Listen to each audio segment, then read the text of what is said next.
Have you ever felt weighed down by guilt or resentment? Like no matter how much you pray, the past still haunts you? What if I told you that God has given us a clear path to healing, one that many people miss? Most people misunderstand forgiveness. They think it's just about saying, "I forgive you," or hoping time will heal the wounds. But God's word reveals something much deeper, and if you don't follow His way, you could be stuck in spiritual chains you don't even realize are there. Stay with me, because step 3 is the key that unlocks true freedom, and it's the one most followers overlook. 1 John 1:9 says, "If we confess our sins, He is faithful and just to forgive us and to cleanse us from all unrighteousness." Before you can forgive others, you first need to fully accept God's forgiveness for yourself. Many Christians hold on to guilt, even after they've repented. But listen, Jesus didn't die on the cross so you could live in regret. He died so you could live in freedom. How do you know if you've truly received His forgiveness? It's simple. If you're still punishing yourself for past mistakes, you haven't let go yet. Right now, pause and say this: God, I confess my sins before you. I accept your grace. I am made new. If you just prayed that, let me know in the comments. I want to stand with you. Matthew 6:14 through 15. For if you forgive others their trespasses, your heavenly Father will also forgive you. But if you do not forgive others, neither will your Father forgive your trespasses. Here's a hard truth. Holding on to unforgiveness is like drinking poison and expecting the other person to suffer. It doesn't hurt them.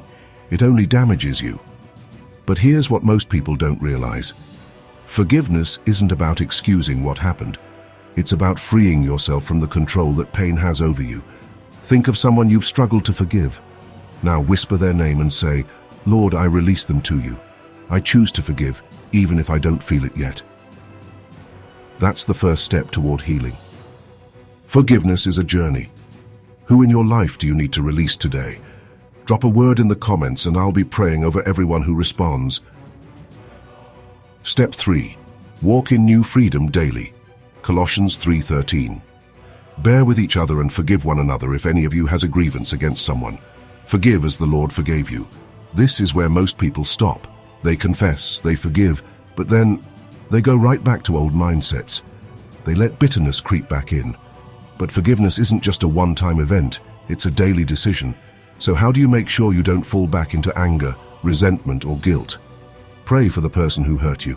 Yes, even if it feels impossible. Ask God to bless them. This doesn't mean you're excusing what they did. It means you're refusing to let their actions define your spirit.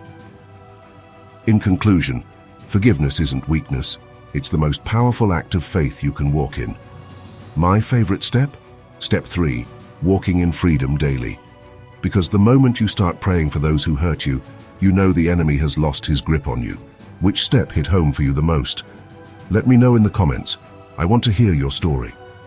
If this message spoke to you, don't keep it to yourself. Share this with someone who needs to hear it. And if you're ready to grow deeper in your faith, hit subscribe.